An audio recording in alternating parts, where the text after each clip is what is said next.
Olá, tudo bem com você?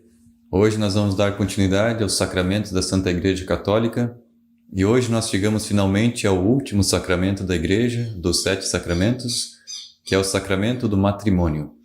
Então, eu vou começar com vocês novamente, resgatando o fundamento bíblico desse sacramento instituído por Deus. Vou compartilhar para vocês a tela do computador e vocês vão acompanhar algumas passagens da Sagrada Escritura que fala sobre o matrimônio.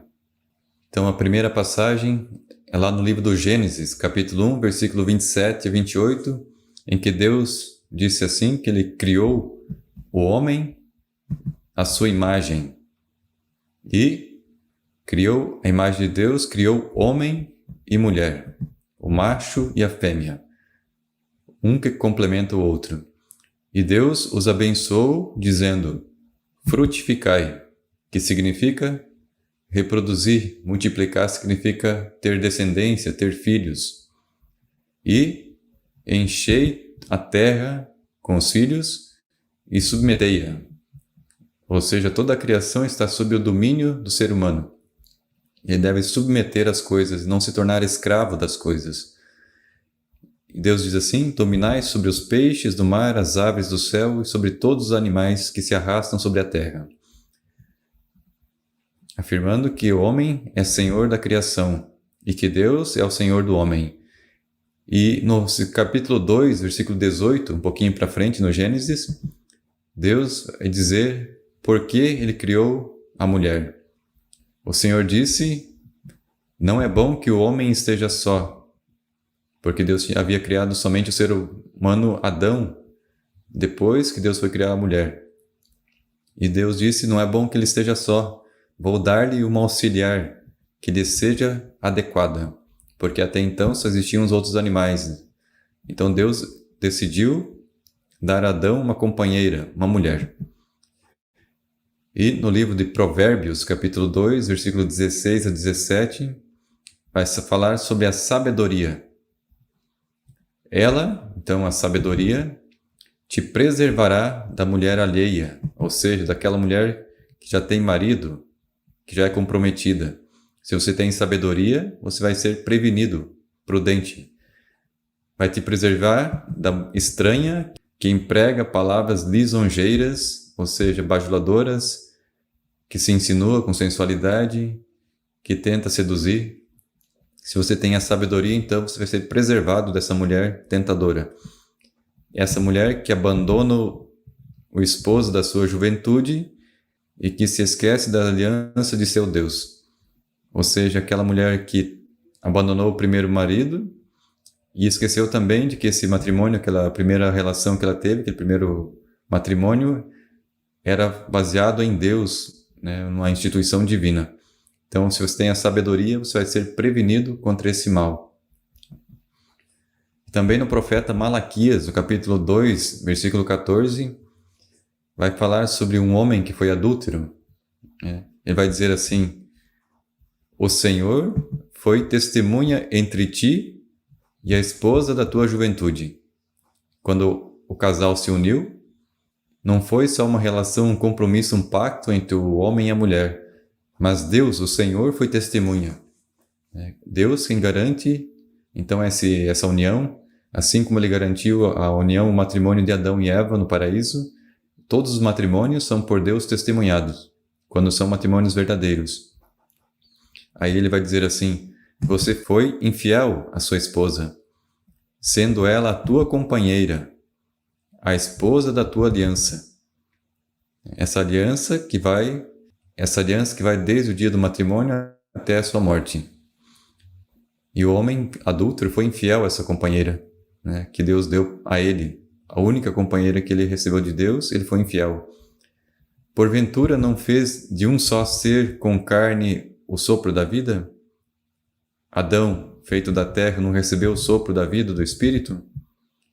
E para que pende esse ser único, senão para a posteridade, ou seja, para ter filhos, e essa posteridade é concedida por Deus, é um dom impedido, uma ordem de Deus que tenha filhos? Aí Deus vai dizer assim, tende, pois, cuidado de vós mesmos, e que ninguém seja infiel à sua esposa, a esposa da sua juventude, a sua única esposa, né? Quando alguém, por aversão, repudia a mulher, diz o Senhor Deus de Israel, cobre de injustiças as suas vestes. Ou seja, a pessoa que se divorcia, que rejeita a sua esposa, ele se cobre de injustiça. Ele perde a sua dignidade, aquela relação, aquele compromisso que ele tinha com a mulher, ele a despreza, né? Com isso ele comete a injustiça e atrai sobre si a desonra, além de ofender a Deus. Aí Deus vai dizer assim: tende, pois, cuidado de vós mesmos e não sejais infiéis. Seja fiel à sua esposa, ao seu marido, não traia e não o abandone. Seja, leve até o fim da sua vida esse compromisso, esse pacto que você fez diante de Deus e também diante do seu companheiro ou companheira. Também no livro de Deuteronômio, capítulo 24, versículo 1, é aquela passagem que os fariseus utilizaram para tentar Jesus. Aí vai dizer assim que Moisés, né, falou assim: se um homem, tendo escolhido uma mulher, casar-se com ela e vier a odiá-la por descobrir nela qualquer coisa inconveniente, escreverá uma letra de divórcio e lhe entregará na mão e a despedirá de sua casa.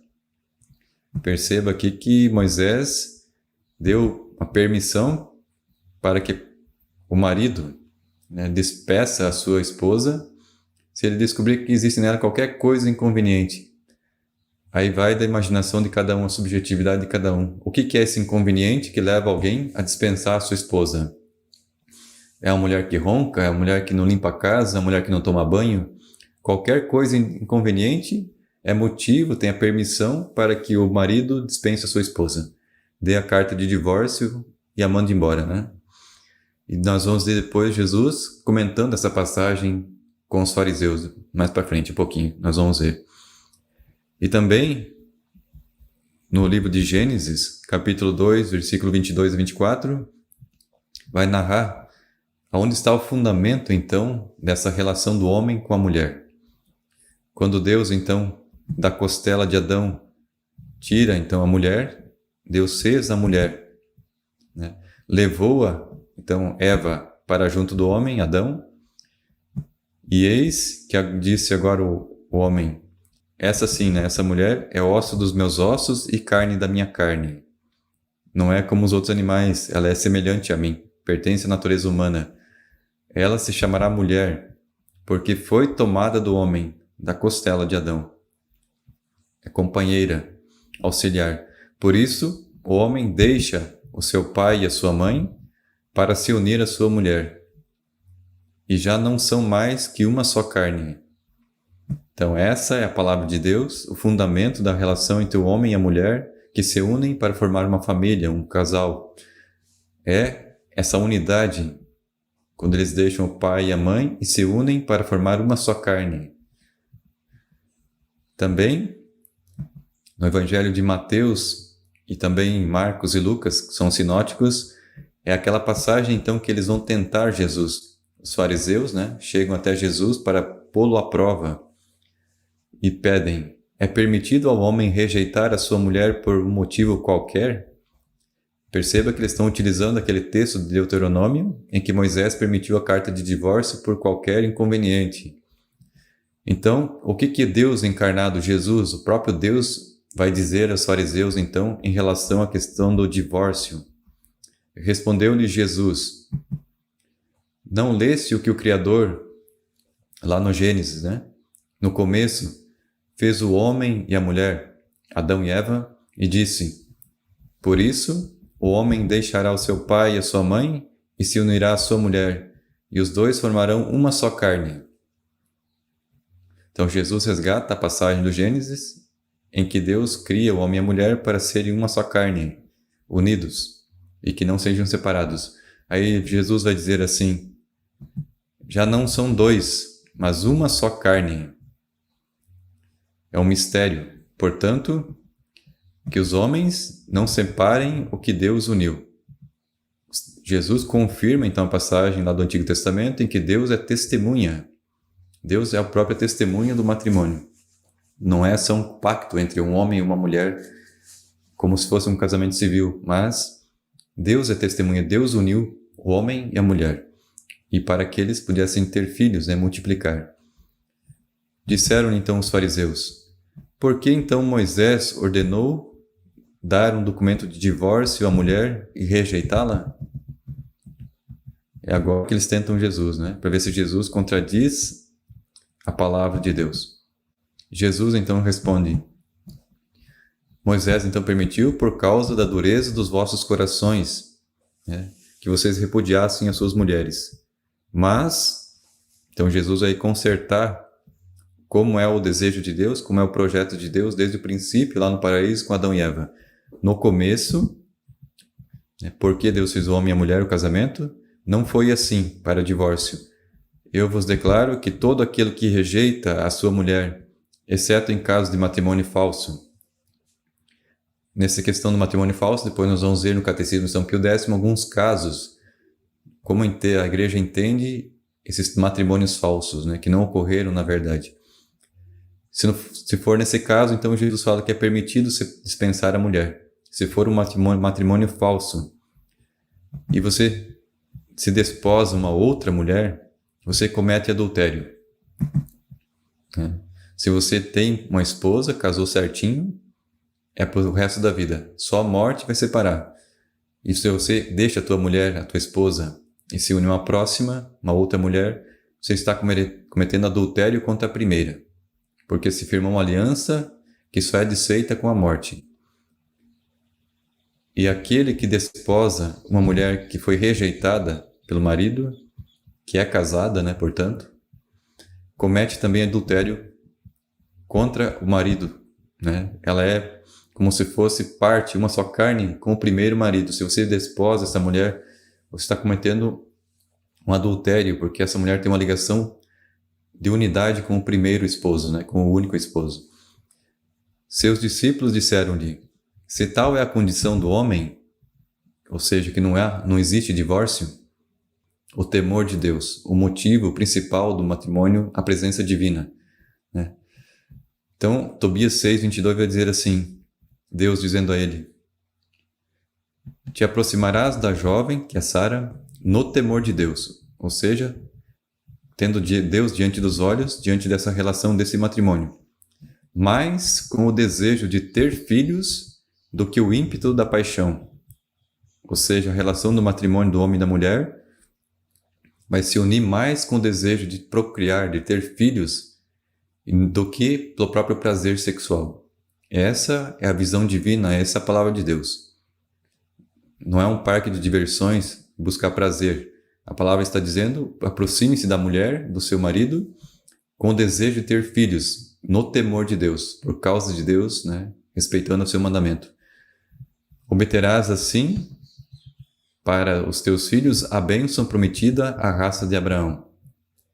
Então, o fundamento do matrimônio é o temor de Deus e a procriação, ter filhos. Se a pessoa se aproxima só por prazer sexual, ela não está atraindo sobre si a bênção de Deus. E quando Deus não está presente, o Satanás quem reina. Em Tobias 8, vai continuar dizendo assim. Tobias, então, vai fazer uma oração a Deus, né? Vós sabeis, Senhor, que não é para satisfazer a minha paixão, ou seja, meus desejos sexuais, que recebo a minha prima Sara como esposa, mas unicamente com o desejo de suscitar posteridade. Ou seja, Tobias está se aproximando da sua mulher para ter filhos, posteridade, não para paixão, desejo, sexo, pela qual o vosso nome, o nome divino, seja eternamente bendito, o Criador. Então, a parte da questão do matrimônio, a presença divina nesse matrimônio é uma relação trinitária em que está presente o marido, a mulher, sua esposa e Deus. A pessoa de Jesus Cristo está presente no matrimônio. Quando falta a presença divina, não é Deus quem reina ali, mas Satanás. No caso, Asmodeu, que matava os maridos, né? Que é o demônio responsável pela impureza, pela perversão sexual. Na primeira carta a Timóteo, capítulo 5, versículo 14, São Paulo escrevendo a Timóteo: quero, pois, que as viúvas jovens se casem. Então, as primeiras orientações dos apóstolos lá na primeira comunidade cristã.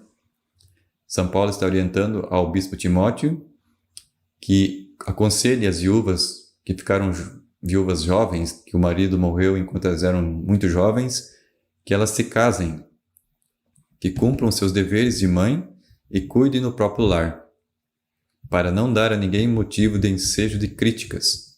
Então, se a mulher é muito jovem e ficou viúva, o conselho de São Paulo é que a mulher case novamente. Aí São Paulo vai dizer assim na carta aos Coríntios, capítulo 7, versículo 11, cada um tem a sua mulher e cada mulher tem o seu marido. O marido cumpre o seu dever e a mulher também. É aquela mesma passagem. Então, essas são as funções do matrimônio. Se doar um ao outro, gerar filhos no temor de Deus. E não se separem, né? Não façam como os outros pagãos que se divorciam ou que têm mais de uma esposa, que é a poligamia, que é proibida também por Deus na Bíblia. Como é que vai formar um só corpo e uma só alma se for mais do que dois, mais do que uma mulher e um homem, né? Não tem como. Em Efésios, capítulo 5, versículo 31, 33, que São Paulo vai falar do mistério que é esse matrimônio, dessa união entre o homem e a mulher em uma só carne. E que São Paulo vai dizer, na verdade, esse mistério é muito maior porque é o mistério de Cristo com a igreja. Cristo é o esposo, a igreja a esposa.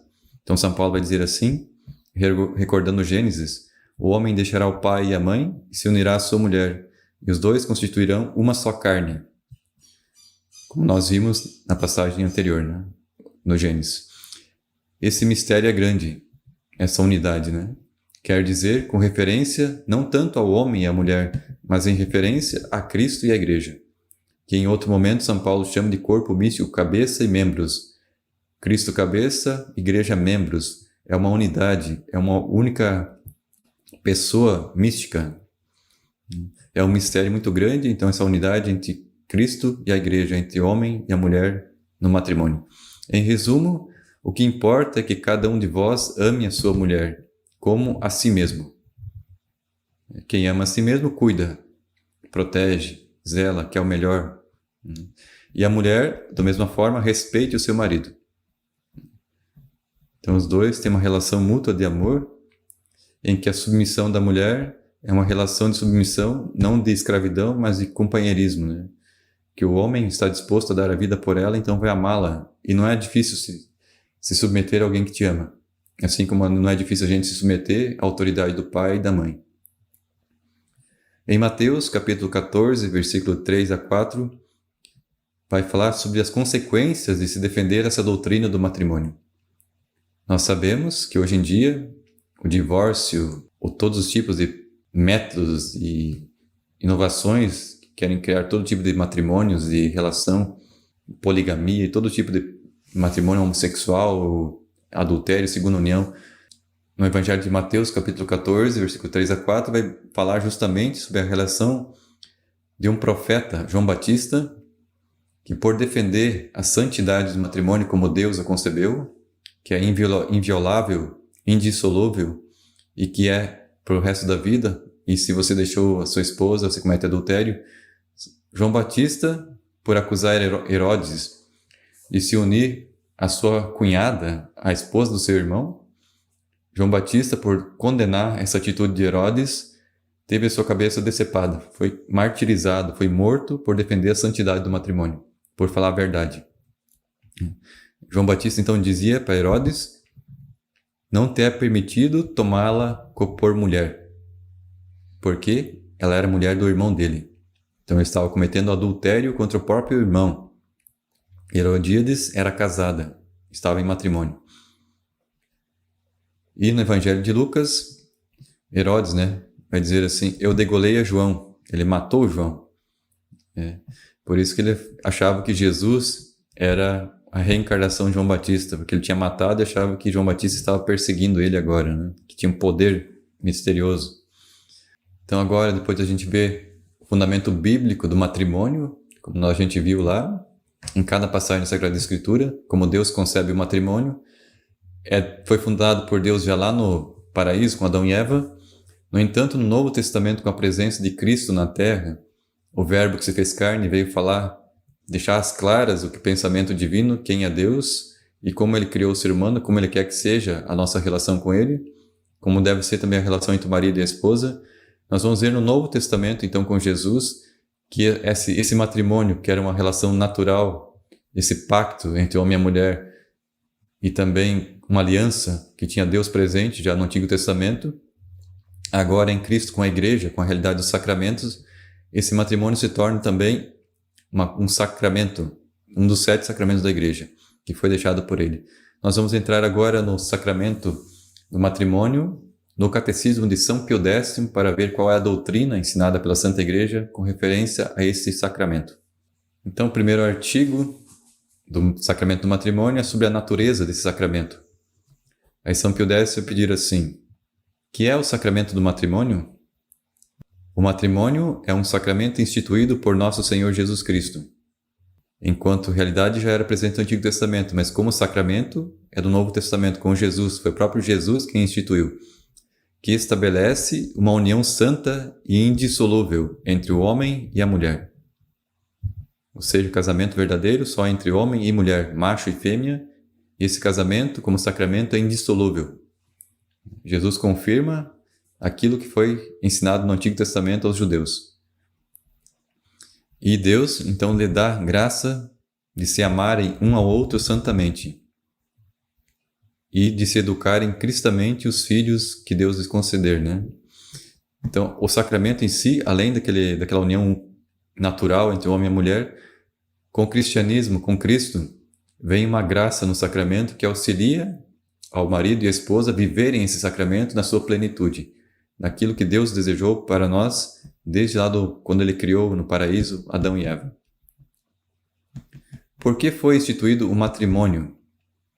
Então, o matrimônio foi instituído pelo próprio Deus no paraíso terrestre e no Novo Testamento ele foi elevado por Jesus Cristo à dignidade de sacramento. Próxima questão.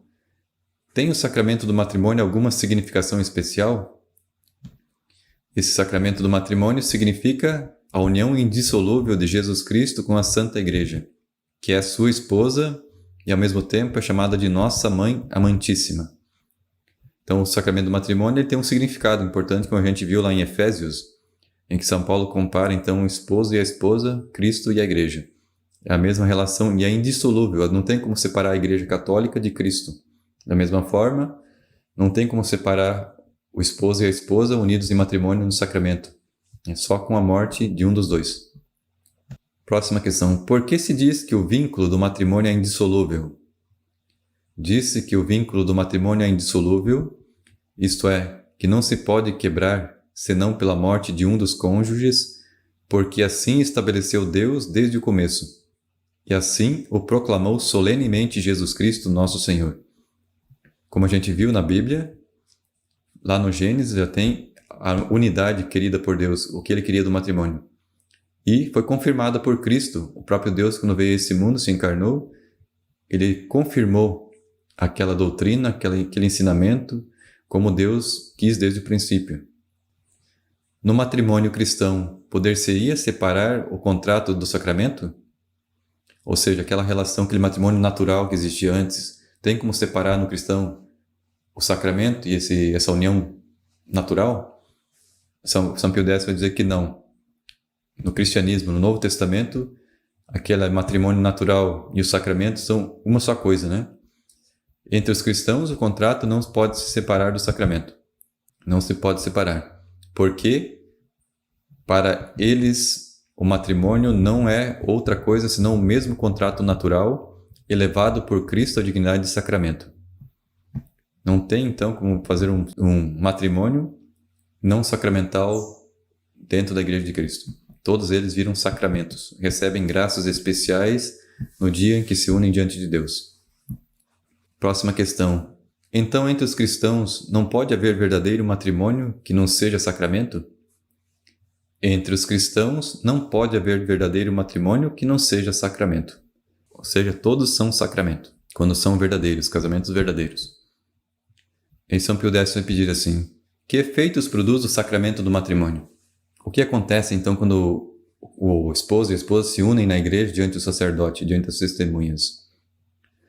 Então, o sacramento do matrimônio, ele vai conceder então à esposa e à esposa um aumento da graça santificante, que é conquistada com o batismo com o perdão do pecado original e que depois é mantida pelo sacramento da confissão, da penitência, em que nós apagamos o pecado mortal confessando com o sacerdote. Se você está em estado de graça, que é sem pecado grave, essa graça santificante está na sua alma. E com o recebimento do matrimônio, você vai receber um aumento dessa graça santificante na tua alma. E essa graça confere, então, é uma graça especial para que se cumpram fielmente todos os deveres do matrimônio. Portanto, aqui Deus vai dar uma graça especial para o casal. Graças que talvez ele não dê por um sacerdote que é celibatário. Deus vai conceder a esse casal uma graça de viver aqueles deveres que são próprios do marido e da mulher, né? Que é uma vocação específica, diferente. Então vai ter esse benefício de graças específicas. No segundo artigo, então, do sacramento do matrimônio, sobre os ministros, as cerimônias e as disposições para o matrimônio. Primeira questão, então, em relação aos ministros. Quem são os ministros do sacramento do matrimônio? Os ministros desse sacramento são os mesmos esposos, que reciprocamente conferem-se e recebem o sacramento. Quem casa, então, não é o padre. Quem realiza o sacramento do matrimônio é o esposo e a esposa. É uma aliança que eles fazem um com o outro. O esposo concede à esposa essa aliança e a aliança é da esposa com o marido também. O padre está ali, vai abençoar, mas a relação sacramental é entre o homem e a mulher, com a presença divina, é claro. De que maneira se administra esse sacramento? Então, o sacramento, porque conserva a natureza de um contrato, é administrado pelos mesmos contraentes, ou seja, o esposo e a esposa. São duas pessoas diferentes que livremente vão se unir. É um contrato. E que é declarado na presença do próprio pároco ou de um outro sacerdote, né, devidamente autorizado pela igreja, pelo pároco, e diante também de duas testemunhas, que são os padrinhos do matrimônio, né, que se unem a esse matrimônio. Para que serve, então, a bênção que o pároco dá aos esposos? Se o matrimônio é realizado entre o esposo e a esposa, por que o padre abençoa? Por que tem que um casal ir na igreja receber o sacramento? Então, São Pio X vai dizer assim, que a bênção que o pároco dá ao casal não é necessária para constituir o sacramento. Ou seja, o sacramento é realizado entre o homem, a mulher e Deus. Mas o pároco ainda vai dar uma bênção. E essa bênção é dada para sancionar em nome da igreja a sua união. Então, como eles são membros, são batizados, pertencem à igreja católica, eles vão lá para receber a sanção, a confirmação, a declaração pública de que esse homem e essa mulher se tornaram uma só carne, um casal, uma família. E para atrair também, além dessa declaração pública, as bênçãos de Deus, né? Que o sacerdote vai abençoá-los e vão ganhar aquelas graças especiais que São Pio X acabou de falar nas questões anteriores. Que intenção, então, deve ter quem contrai o matrimônio? O esposo. O que ele deve ter como intenção? E a esposa também. Então, São Pio X vai dizer assim que existem pelo menos 3 intenções que devem estar no coração do esposo e da esposa. A primeira coisa que eles devem querer fazer é realizar, obedecer à vontade de Deus, ou seja, guardar os mandamentos de Deus. Nesse estado específico que é o matrimônio, né? A segunda coisa, de procurar nele a salvação da própria alma. No estado do matrimônio, então, como marido e mulher, eles devem procurar salvar a própria alma vivendo essa vida específica que é o matrimônio. E a terceira coisa, eles devem, o casal, educar cristamente os filhos com os valores cristãos, os valores da igreja, os valores do evangelho, e a todos os filhos que Deus lhes conceder.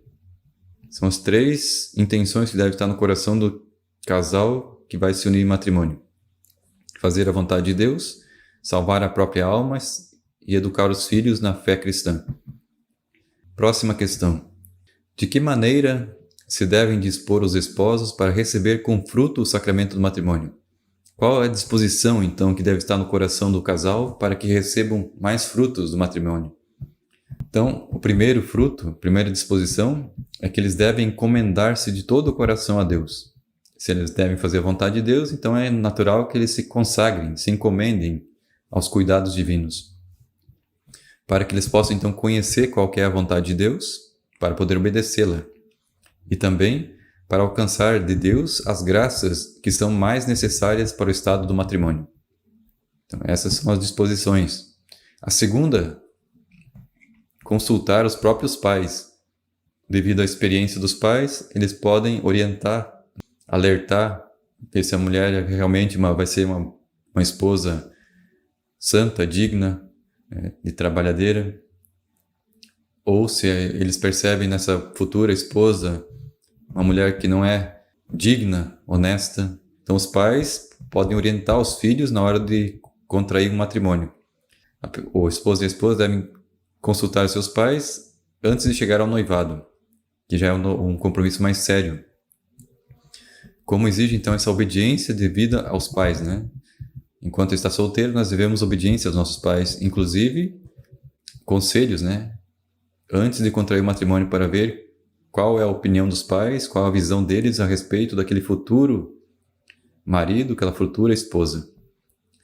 E a terceira coisa, preparar-se com uma boa confissão, para estar em estado de graça, né? Como nós foi dito anteriormente, o estado de graça vai ser aumentado com o sacramento do matrimônio. Se a pessoa está em pecado mortal, ela vai, além de cometer um sacrilégio, ela não vai receber essas graças, né, especiais. Por isso, São Pio X aconselha se confessar antes de casar, quanto mais próximo do dia da celebração, para que não tenha o perigo de cometer um pecado grave no intervalo entre a confissão e o casamento. E de preferência que você faça uma confissão geral, que é aquela confissão que você vai contar os pecados desde o dia que você lembra, desde os 6, 7 anos de idade, quando você teve consciência e cometeu o primeiro pecado, até o dia do casamento.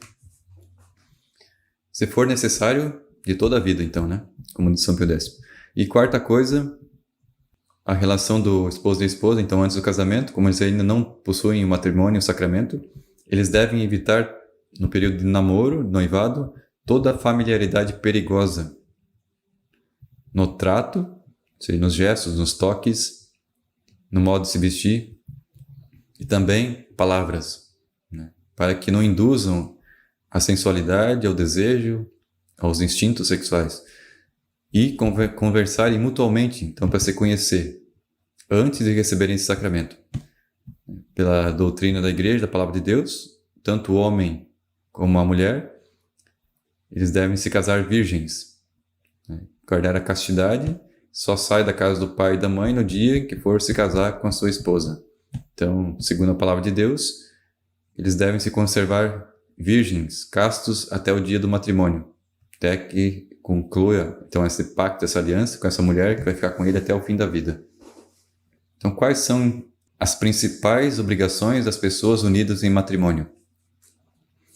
As pessoas unidas em matrimônio devem, então, guardar inviolada a fidelidade conjugal, ou seja, ser fiel, não trair a esposa, não trair o esposo, né? Primeiro compromisso. Proceder sempre cristamente em tudo. Portanto, a relação entre marido e mulher, mesmo sendo casados, as relações sexuais deles devem ser dignas.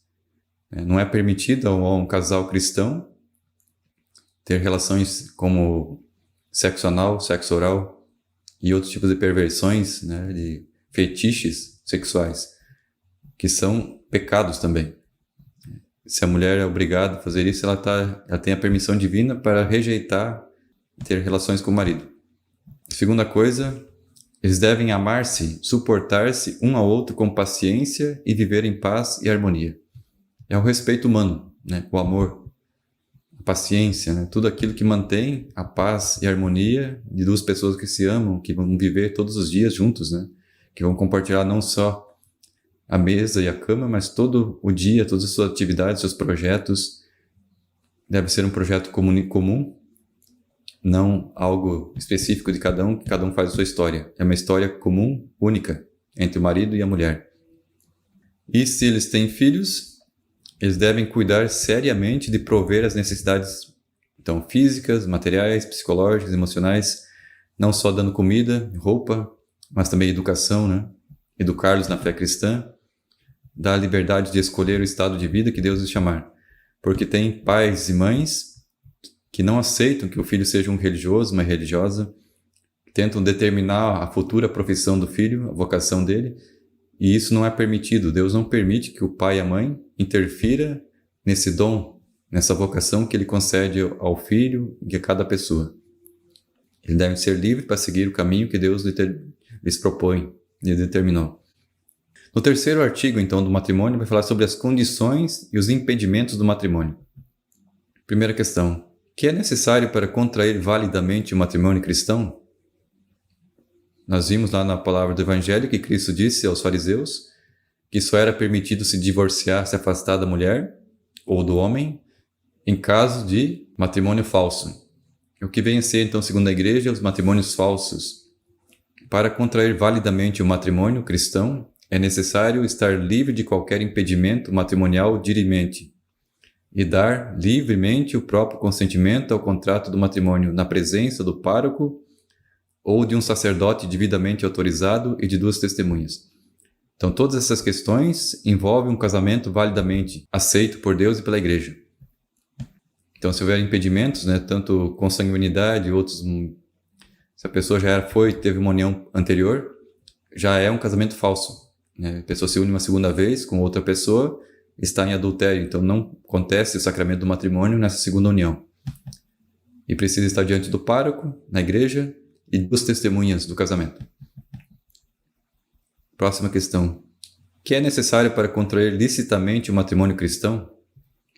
Então é necessário estar livre de impedimentos matrimoniais impedientes, estar instruído nas verdades principais da religião.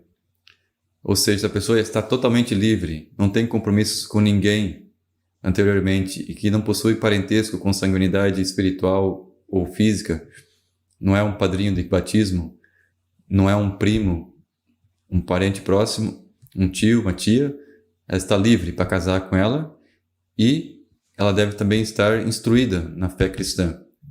Ela deve ser uma católica, que conhece a sua fé, ou creio, as normas da igreja, as leis da igreja, e deve estar em estado de graça. São todas condições necessárias para ocorrer um matrimônio lícito. Se a pessoa não está em estado de graça, como diz São Pio X, ela vai cometer um sacrilégio. Que são, então, os impedimentos matrimoniais? Os impedimentos matrimoniais são certas circunstâncias que tornam o matrimônio inválido ou ilícito. São coisas que impedem que ocorra o sacramento, Em primeiro caso, chamam-se impedimentos dirimentes. No segundo, impedimentos impedientes.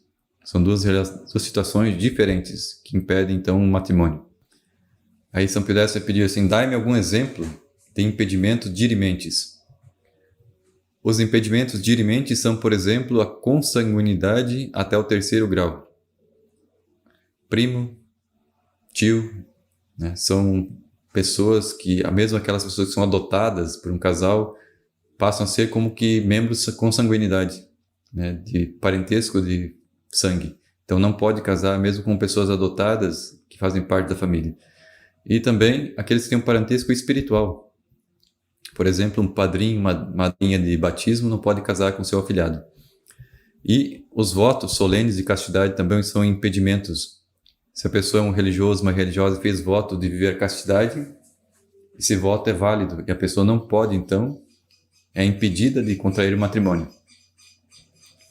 Também a diversidade de culto entre os batizados. Por exemplo, um católico querer casar com um luterano, ou um espírita, ou qualquer tipo de religião, é um impedimento, então, que impede o sacramento do matrimônio. E também com aqueles que não são batizados. Então, você é católico, mas a pessoa que se quer casar nem sequer possui o batismo. Então, são impedimentos. No caso de pessoas de outro culto, São Pio X e o Catecismo da Igreja orienta que se converse com o bispo, pedir autorização do bispo para se casar com uma pessoa de outra religião, aceitando as condições que a Igreja Católica impõe, que é educar os filhos na fé cristã, católica, e que sejam praticantes de fato da religião católica, os filhos, e que a mulher prometa que vai permanecer fiel católica e não vai se converter e abandonar a Igreja Católica. Então daí sim é permitido pelo bispo que ela se case com esse marido, com essa pessoa. Dai-me algum exemplo de impedimento impediente. Então, o exemplo é o voto simples de castidade. Não é aquele voto solene dos religiosos, mas é um voto simples. Então, é um impediente, mas que precisa ser pedir a dispensa desse voto. Você vai ter que procurar o seu pároco, o seu bispo, e pedir para que esse voto seja cancelado, né? Anulado, para que você possa, então, contrair o matrimônio. Próxima questão. São os fiéis obrigados a manifestar a autoridade eclesiástica os impedimentos matrimoniais que conhecem? Se você sabe que tem alguma coisa que vai impedir o teu casamento, é a tua obrigação falar para o padre ou não? Aí São Pio X vai dizer assim: são obrigados a manifestar a autoridade da igreja, aos padres, né? Ao pároco, esses impedimentos. E é por isso que os párocos fazem publicações.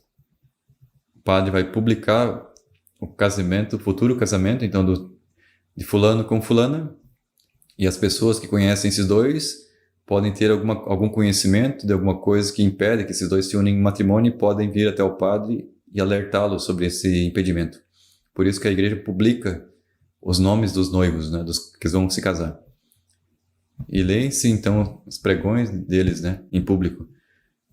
Porque além daquilo que a pessoa sabe e não fala, pode ter alguém que possa avisar para que esse matrimônio depois não gere mais problemas e ter que encaminhar processo de nulidade matrimonial e toda essa questão no direito canônico. Próxima questão.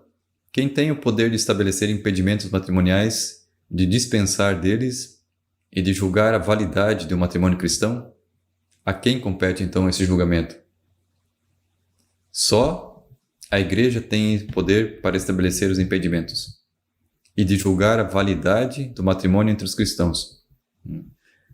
Então tem aquelas questões, foi visto todas elas até agora, e é a igreja que julga, né? Tem o tribunal eclesiástico, tem o juiz do direito canônico que vai analisar caso por caso, né? E ver se a pessoa está de fato contra um matrimônio válido ou inválido, nulo. Como só a igreja pode dispensar deles impedimentos que ela estabeleceu. Há casos, então, que a igreja permite que haja casamentos, né? Mas de acordo com o juízo da igreja. Porque só a igreja tem o poder de estabelecer impedimentos e de julgar a validade do matrimônio. Só a igreja tem o poder de estabelecer impedimentos, de julgar a validade do matrimônio e dispensar dos impedimentos que ela própria estabeleceu, porque não se podendo separar o matrimônio cristão, um contrato do sacramento, também o contrato cai sob a alçada da igreja. Porque só a ela conferiu Jesus Cristo o direito de promulgar leis e decisões acerca das coisas sagradas. Quando Jesus deu as chaves a Pedro, tudo que ele ligasse na terra seria ligado no céu. Tudo que Pedro, o Papa, desligar na terra será desligado no céu. Então essa parte de disciplina eclesiástica, a forma de administrar sacramentos, a disciplina de julgar essas questões de matrimônio, de nulidade, de validade, invalidade e licitude, tudo isso está sobre a alçada da Igreja Católica, do magistério da Igreja, do Papa. Porque Jesus Cristo deu essa autoridade à Igreja em Pedro. Lá no Evangelho de Mateus, capítulo 16, versículo 18. Próxima questão. Pode a autoridade civil dissolver com o divórcio o vínculo do matrimônio cristão? Ou seja, o poder civil secular tem poder de anular um sacramento? Não. O vínculo do matrimônio cristão não pode ser dissolvido pela autoridade civil, porque essa não pode ingerir-se em matéria de sacramentos nem separar o que Deus uniu.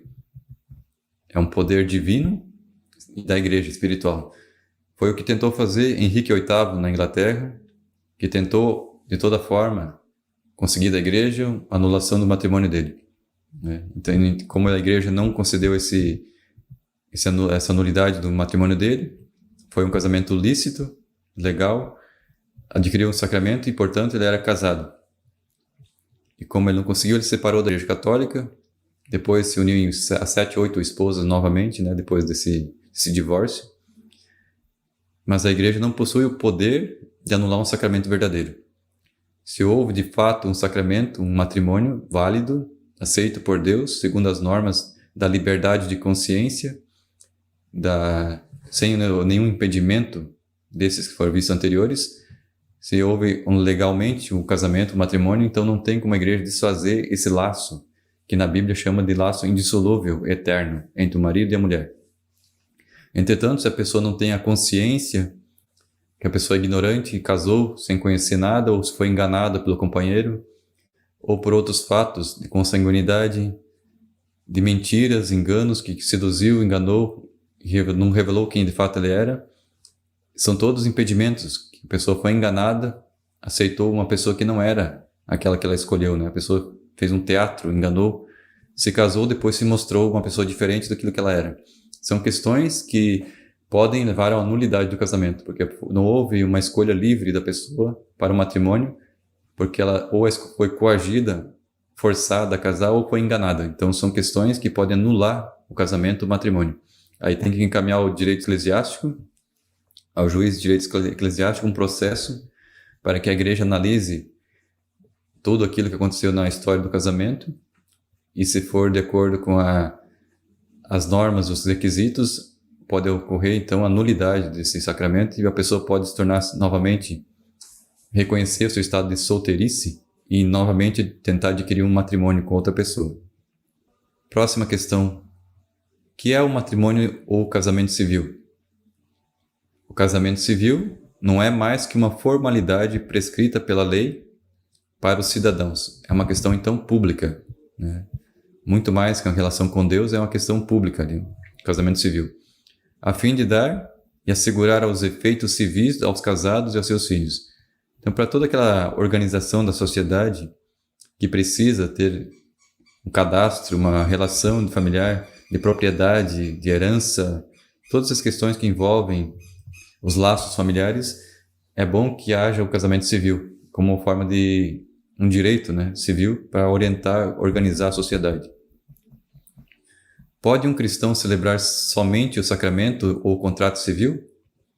São Pio X vai dizer que um católico, um cristão, não pode celebrar somente o casamento civil. Por quê? Porque esse não é sacramento. Não tem a presença divina nesse sacramento civil. É só uma formalidade pública. Portanto, não é um verdadeiro matrimônio. Esse casal estará cometendo fornicação. Como eles são solteiros, não são casados, estão morando junto, amaziados, como se diz, amancebados, então eles estão em pecado grave, que é o pecado da fornicação, que é a relação sexual fora do matrimônio. Eles não possuem o sacramento diante de Deus, diante da igreja, portanto estão em pecado grave também. Também se inclui junto naqueles fornicadores que não herdarão o reino de Deus. Eles excluíram Deus, não querem que Deus faça parte do matrimônio deles. E com isso, estão em pecado grave, pecado mortal, estão afastados da Eucaristia, mesmo que morem juntos, mesmo que sejam solteiros, desimpedidos, né, segundo a lei da igreja, poderiam contrair o matrimônio, não quiseram. Por livre escolha, preferiram não dar a Deus o consentimento do matrimônio deles. Não querem que Deus faça presente no matrimônio deles. E essa não presença divina faz com que eles vivam em pecado grave, pecado mortal. Não são em matrimônio. Estão amancebados. Próxima questão. Em que condições se encontrariam os esposos que convivessem juntos, unidos somente pelo casamento civil? Que é aquela questão que eu estava comentando agora há pouco. São Pio X vai dizer assim, que esses esposos que convivem juntos, sem matrimônio na igreja, somente unidos pelo casamento civil, estariam em estado habitual do pecado mortal. Portanto, são réus de juízo, de condenação ao inferno, porque um pecado mortal só, um único pecado mortal é suficiente para condenar uma alma eternamente no inferno. E a sua união seria simplesmente ilegítima diante de Deus e da igreja. Não estão em matrimônio, estão fornicando, como ocorre muitas vezes hoje em dia com a juventude, que se unem numa noite, que estão tendo relação sexual com um, ou amanhã com outro. A única diferença é que essas pessoas que se juntam, que moram junto, é que eles têm uma relação sexual permanente, mas continuam fornicando da mesma forma que esses jovens que saem nas baladas, eles têm relação sexual com 10, 20 pessoas, sem compromisso nenhum. Estão fornicando da mesma forma. Não possuem, então, o sacramento do matrimônio. Não têm a bênção divina para aquela aliança, aquele pacto entre o homem e a mulher. E a última questão, então, sobre o matrimônio: deve-se fazer-se também o contrato civil? Então, apesar de ser unicamente o sacramento, o matrimônio na igreja válido diante de Deus, o que importa é bom que o católico faça, então, o casamento civil. São Pio X vai dizer assim: embora não seja um sacramento, para garantir aos casados e a seus filhos os efeitos civis da sociedade conjugal, as consequências de ser marido e mulher, como regra geral, a autoridade eclesiástica não permite o casamento religioso quando não se cumprem as formalidades prescritas pela autoridade civil. Primeiro, então, a pessoa vai lá no juiz e casa o casamento civil, depois apresenta a documentação na igreja e daí sim encaminha o sacramento do matrimônio na igreja. Então, primeiro, casamento civil, depois casamento religioso. Então, por causa dessas questões civis necessárias, né? Então, a pessoa primeiro assume o comprometimento civil, depois ela faz o pacto diante de Deus, diante da igreja, com o sacramento do matrimônio. E assim, então, hoje nós concluímos o último sacramento da Igreja Católica, o sétimo, que é sobre o matrimônio, que é um dos sacramentos mais importantes da igreja, que Deus instituiu. Esse sacramento, ele é praticamente a base de tudo o resto. Sem o sacramento do matrimônio, não se vê filhos, né? E filhos educados na fé cristã, na fé católica. Então, esse sacramento é muito importante, porque é dele que se formam os núcleos familiares da igreja doméstica, e é dali do matrimônio da família que surgem, então, as vocações para o sacerdócio. É ali que essas crianças vão depois ser batizadas, educadas na fé. Toda essa relação de procriação, de multiplicação e fidelidade, relacionamentos entre marido e mulher, a indissolubilidade do matrimônio, são todas questões muito importantes e que são de acordo, então, com a mentalidade bíblica revelada por Deus, querida por Deus, por Jesus Cristo. Então, que Deus abençoe. Na semana que vem nós vamos continuar, então, com um novo tema sobre as virtudes. E continue assistindo, compartilhando nossos vídeos para as pessoas que precisam de formação de catequese, conhecer de fato o pensamento católico, a doutrina da Igreja Católica. Curta, compartilhe com seus amigos, que assim como eu estou aprendendo bastante, estudando o Catecismo de São Pio X, com certeza vocês também vão ter esse contato com a doutrina da Igreja, que no fundo é doutrina totalmente bíblica, fundamentada na Sagrada Escritura. Que Deus te abençoe, te guarde, tenha uma santa semana, que Deus te ilumine e que os casais, né, possam receber essa bênção, esse sacramento e vivê-lo na sua integridade, na sua pureza, na sua santidade, assim como foi o sacramento de São José e da Virgem Maria, que viveram o temor de Deus acima de todas as coisas, fazendo a vontade de Deus em tudo. Louvado seja nosso Senhor Jesus Cristo, para sempre seja louvado. Amém.